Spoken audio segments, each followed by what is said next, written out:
Hi, I'm Rachel Bubb, and I'm a certified financial planner at Cato Be Well. I want to talk to you about the different emotions and biases that can come into play and affect your financial decisions. So, finance has been traditionally based off of two assumptions. One, markets act in an efficient and predictable manner. And two, investors are rational and make decisions based on all available information.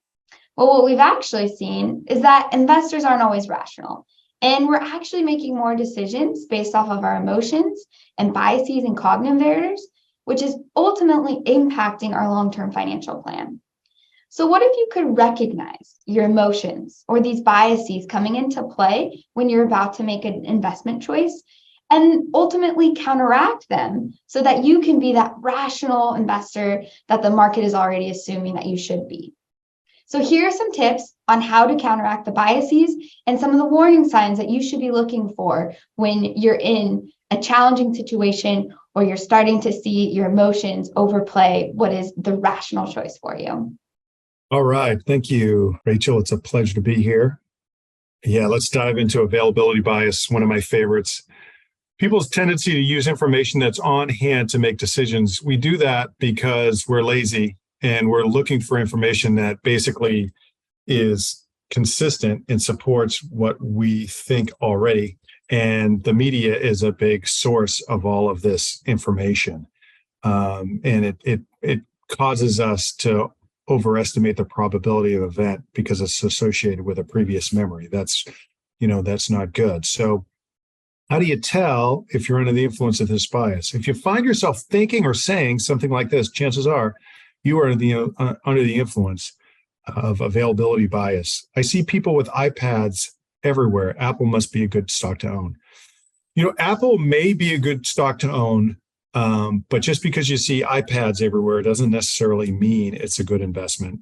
There are other factors that may lead you to that conclusion, but you certainly wouldn't want to base it on that one factor. Or this guy on TV says, now's the time to buy gold. He must be right. He's on TV, right? Yeah, not a good way to make investment decisions, clearly. I think, we can kind of laugh about it now, but the reality is, TV commercials like that do influence people to buy gold. I mean, it's just a fact, right? So what do you do if you find yourself under the influence of that bias? Don't believe everything you hear. So what you hear on TV and what you read in newspapers and magazines, sometimes it's opinion and not fact, right? So and sometimes it can be difficult to differentiate between the two. So when you're, listening to the radio, watching TV, reading stuff on the internet, the newspaper, just always kind of keep that in mind, that might be an opinion and might not actually be fact. Remember, bad news sells newspapers, right? Because if all the news out there was great, me might not read the newspaper, right? Because if everything is great in the world, I can just go out and go sailing or, spend time with my friends and, go for a run and not have a care in the world, right? So remember that the media wants attention because they're trying to sell advertising because they want us to buy, the G.I. Joe with the Kung Fu grip and all that stuff, right? So recognize that they're trying to influence you to spend more time watching and reading and that type of thing. Remember, experts can be wrong. Yeah, your neighbors and your friends too. Experts disagree all the time. They disagree. I mean, think about COVID and they're all of the different, experts that we heard from that had different points of view and different opinions on the same topic, right? The same thing happens with investing. Some people think the market's going to go down. People are going to think it's going to go up. Other people recognize that they can't predict that. And so it's all over the board. And systematic investing, that's another thing to consider because you've got all these institutions, the media trying to influence our behavior. It's one thing that can help us stay on track. So systematic investing, the way that works is you basically invest the same amount periodically, typically monthly is how it works. If you ever participated in a retirement plan at work, that's what you were doing, right? Your employer took capital out of your check every pay period and put it into a retirement plan. And that's systematic investing. The reason why that's good is because when markets go down, we just buy more shares at a lower price. So, buy low, sell high. Investing is simple, but it's not easy. It's kind of an automatic way to help increase the likelihood that we do that. The other thing is it keys on two biases: status quo bias and procrastination bias. So we don't like change, basically. So if we start one of these systematic investment plans, we're unlikely to shut it off, even when the market goes down, even if we're hearing bad stuff in the news.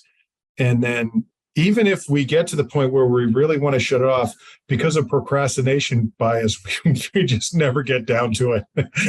By the time we think we're going to get there, the market rebounds and we forget all about the fact that we were thinking about shutting it off. So, yeah, if you find yourself under the influence of availability bias, these are definitely good things that are going to help you keep you on track. The reality is we're human, and you will likely be subject to your emotions and your biases, especially availability bias, because we're so ingrained in the news these days and we get information so quickly that it really influences our decisions and our thought process. It's really challenging. It's really hard to always just shut off so that you can make those correct decisions. But with that being said, there are some things that you can just do always to make sure that you're prepared and hopefully sticking to that long-term financial plan. And so the first one is write down your plan. Remember that you and your financial advisor, you created that together, and it's based off of you, your goals, and your vision. And hopefully that's still motivating you. And if not, you can always make changes. It is editable. And then second, identify steps to help you recover in times where you start to feel yourself falling subject to your emotions or your biases, right? So if you start to get really sad or reactionary because of the news, what do you need to do in that moment to revert yourself and recover? Maybe it's shutting it off. Maybe it's taking a walk. Maybe it's calling a friend, someone who can talk to you about something fun. Figure out what it is for you. And then third, set realistic expectations, right? The market's going to go up and it's going to go down. So just know that going into it, and remember that you're a long-term investor.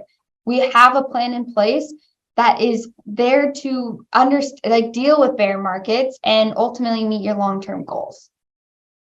Fourth, set up that plan that has you contributing to the market consistently. Chris already mentioned that, and that is huge. It's going to keep you invested, and it's going to have opportunity within it, right? Because you're buying at different times of the market volatility. And then lastly, meet with your financial advisor once a year. They're there to help you. They're your coach, and they're going to help return you to your long-term plan. They're going to make sure that you feel successful in it and ultimately that you're living your vision.